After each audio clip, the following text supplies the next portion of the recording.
All right, team. So this is going to be I'm going to go over two very important things that I kind of keep seeing. Maybe we don't fully understand because the meta has changed a little bit, but I'm essentially going back to basics 101, right? Team comps in Overwatch usually dive, poke, and like rush slash sprawl, right?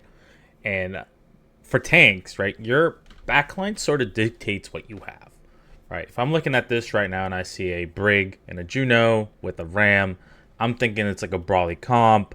It's extremely sustainable if the Brig's able to get rally. But then on the other side, if I see a BAP with a Juno, I'm thinking, okay, this is full sustain.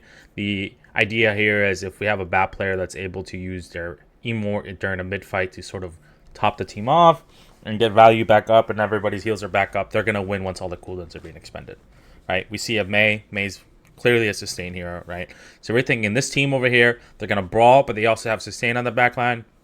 The other team, they've got poke with some semi-sustain, right? Out of these two, the reason why we're putting Bob here on BAP is we're thinking DPS BAP can help poke out, especially the Ashes giving us a little bit of trouble, do a little bit more damage on the Ram.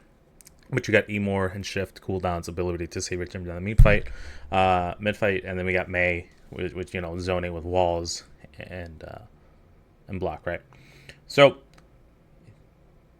what we don't do here, right? So we went over this earlier, Kirby, where like you could have been more aggro, which is fine. I don't really have a problem with this, but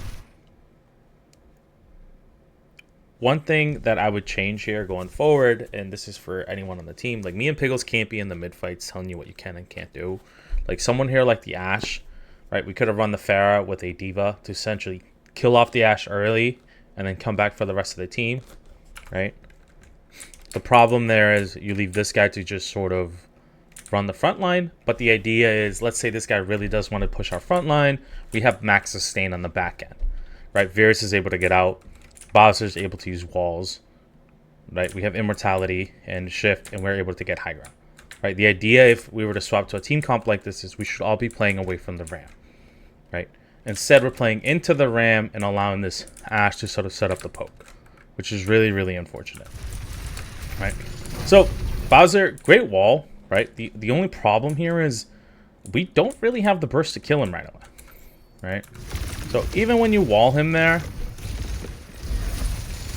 can't do much.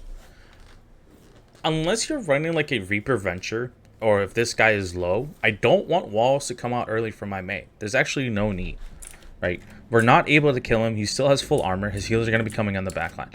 If anything, you need to wait for your ramps to kind of just duke it out for a little bit and then force a wall somewhere.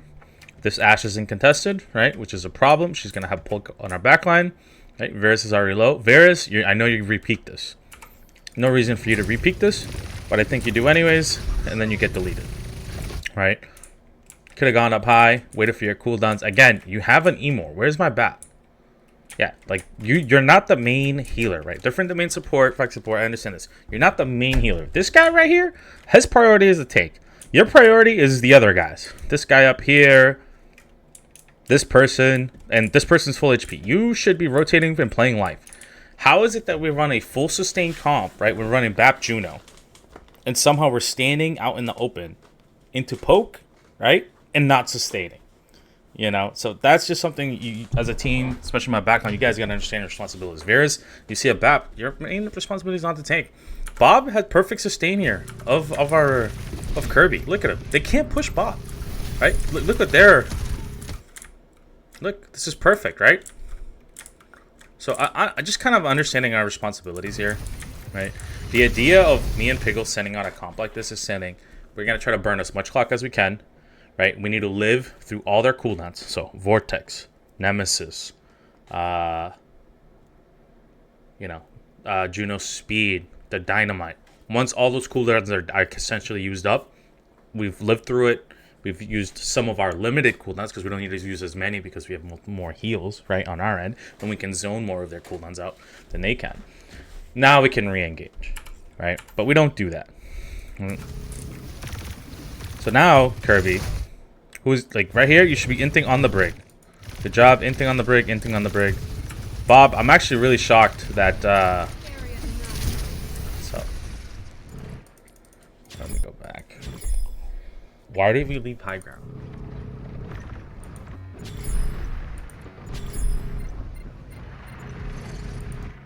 Bob, why? Why are you rotating? You're perfectly fine up here. I don't care if they slow you. Like, that's where you should be.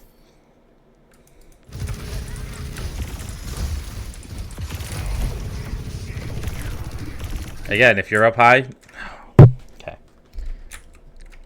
This is just a positioning issue, right? You should have been up here from the beginning. This Tracer wouldn't be able to hurt you. Even if they try to push you, you have Rocket here, sort of protecting you on the flank. No reason for you to be dropped down there. Varus is... Honestly, if the Tracer's going to chase Varus, that's Varus. Varus needs to figure that out. I can't have... Again, you're the main healer, right? And you guys... First, Varus dies trying to heal my tank. Now, you're dying sort of trying to heal my Varus or peeling for him or... I don't know why we're on the ground. I don't understand. Meanwhile, my poor tank, which is supposed to be getting max sustained by my two main healers, essentially, right, is not being healed. And we're not able to kill the Brig, and he's also not being healed. Okay? So, a lot of mistakes where it's rotation mistakes, other than maybe Rocket, who played that pretty perfectly, and then Bowser, who's played that semi-perfectly, other than the early wall, right? My backline kind of just threw that. You're not understanding your roles. Again, I'm going to be honest with you. This Tracer already baited out your Emor. You're kind of not going to be able to do anything, Bob. And this guy already used Nemesis, and he's dead. Okay. So, we came up with a comp, right? And this is kind of understanding our win conditions, where we said we're going to sustain long enough for the mid-fight. Doesn't happen. Varus dies immediately. My Bob, right, and my Bap uses Immortality early to save himself instead of playing high ground where he's safe because no one else can chase you. They don't have a Diva. They have a Juno and maybe the Ashe, I guess, could poke you out. The Tracer really can't. You have Rocket on one side protecting you. And once you take that 2v1 as a Tracer with you and Emor and Shift up high ground and you having to use all their blinks to get up there, I mean, if that Tracer makes a play on high ground, all the power to them. They deserve to win that team fight. But if you're going to be playing low ground there, that's kind of on you, right? We don't even survive until the mid-fight because they're already capping point. Our cooldowns pretty much were useless. We used cooldowns on the incorrect individuals, right? No reason. I mean, if that's what we're doing with this team comp right here, there's no reason for me to run it. I might as well have ran like Ana Brig and then just been like, let's play for antes, and then if we